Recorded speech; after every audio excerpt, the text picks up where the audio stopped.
Odiar o pecado sem culpar o pecador. Responsabilidade sem culpa no jogo da vida. Existe uma diferença profunda e quase sempre mal compreendida entre condenar um ato e condenar uma pessoa. Entre rejeitar um comportamento destrutivo e reduzir um ser humano inteiro àquele comportamento. Entre reconhecer que algo é errado, nocivo e desequilibrado, e ao mesmo tempo lembrar que quem o praticou não deixou de ser humano por isso. A expressão odiar o pecado sem culpar o pecador carrega uma síntese valiosa. Ela nos convida a cultivar uma consciência ética firme, porém sem cair no veneno moral do ódio pessoal, do julgamento absoluto e da condenação do ser. E quando se aprofunda essa ideia, percebe-se algo ainda mais exigente: é possível responsabilizar sem culpar. É possível delimitar, reparar, corrigir e proteger, sem alimentar a culpa como forma de punição. No campo da matéria, as leis humanas definem a culpa e o culpado. Mas no interrelacionamento da condição material e espiritual de toda a vivência não existe a culpa, porque os atos e ações que determinariam isso fazem parte dos propósitos na tecedura do jogo da vida.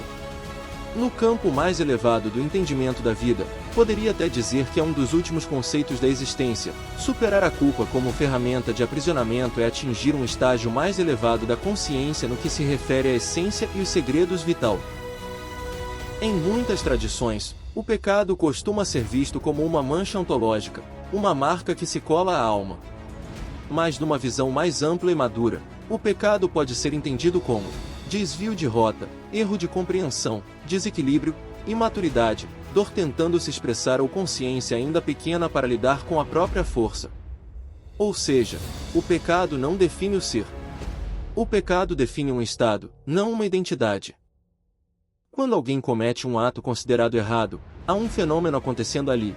A pessoa está em um estágio de consciência que ainda não integrou uma forma mais elevada de agir. Isso não torna o ato menos nocivo, nem o torna aceitável. Significa apenas que a pessoa não é apenas aquele ato.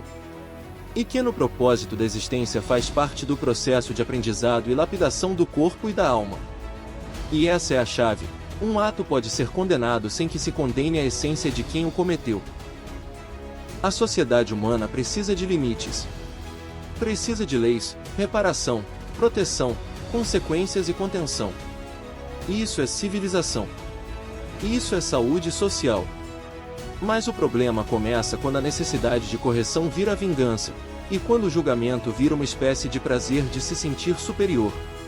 Aí o pecado passa a ser usado como desculpa para um pecado ainda maior, o pecado de desumanizar o outro. E desumanizar é fácil, basta rotular. Ele é ladrão. Ela é vagabunda. Ele é corrupto. Ela não presta. Esse não tem jeito. É um criminoso. Isso parece firmeza moral, mas muitas vezes é só pânico espiritual.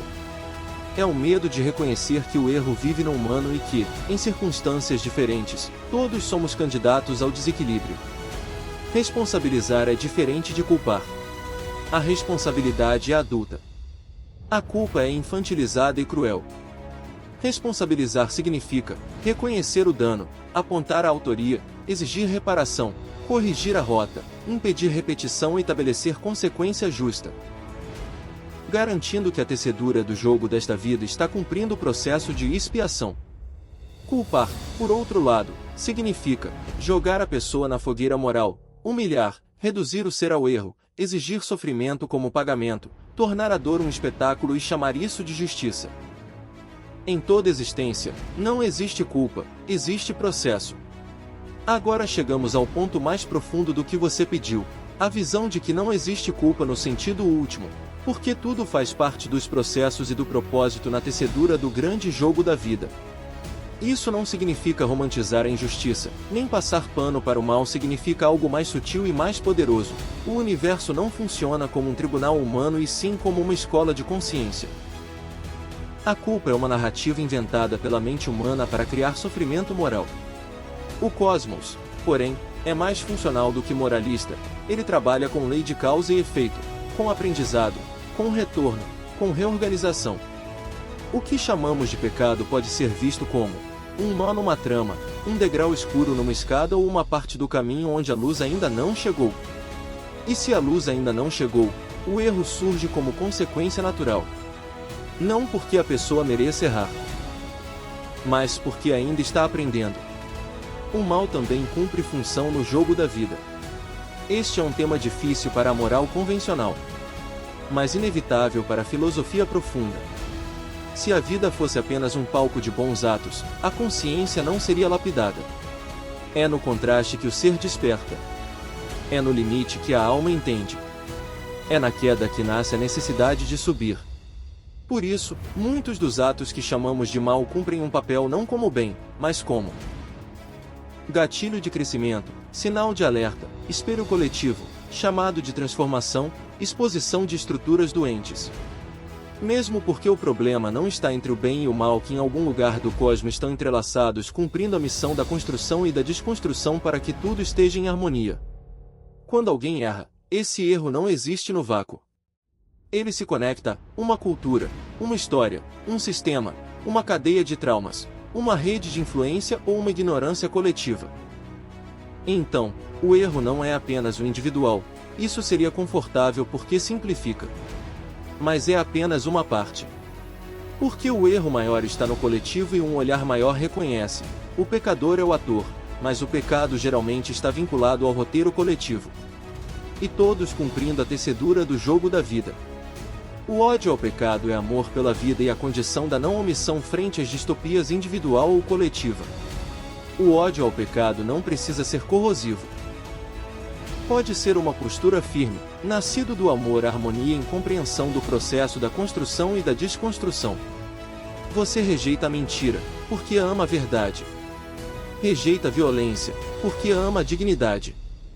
Rejeita a corrupção, porque ama o bem comum, ou rejeita o crime porque ama a vida. Lembrando que o problema é quando o ódio ao pecado vira ódio ao pecador. Aí já não é amor à vida, é amor ao ego, amor à superioridade, amor ao julgamento. A frase odiar o pecado só é justa quando é acompanhada de uma segunda frase, silenciosa: amar a possibilidade de redenção do ser.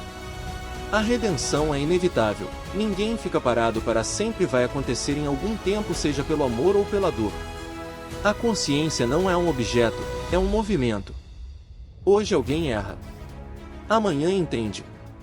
Depois se arrepende. Depois repara.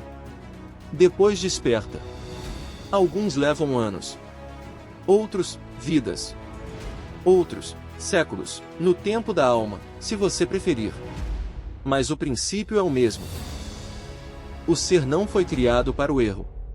O erro é etapa de aprendizagem. Por isso, culpar é inútil, porque tenta congelar alguém num retrato. Já a responsabilidade é viva, porque ajuda o ser a se mover para fora do erro. Quando alguém está espiritualmente maduro, ele consegue dizer: isso está errado, isso machuca, isso precisa ser contido, isso deve ser reparado ou isso terá consequências.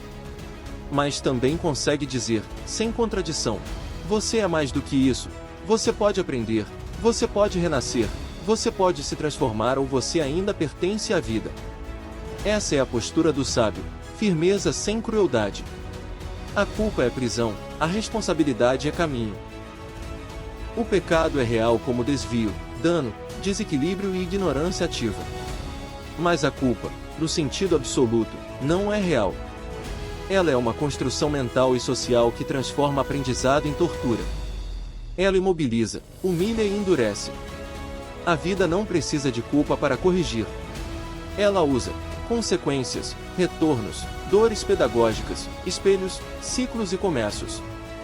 Na tecedura do jogo da vida não existe um tribunal onde alguém é julgado ou condenado.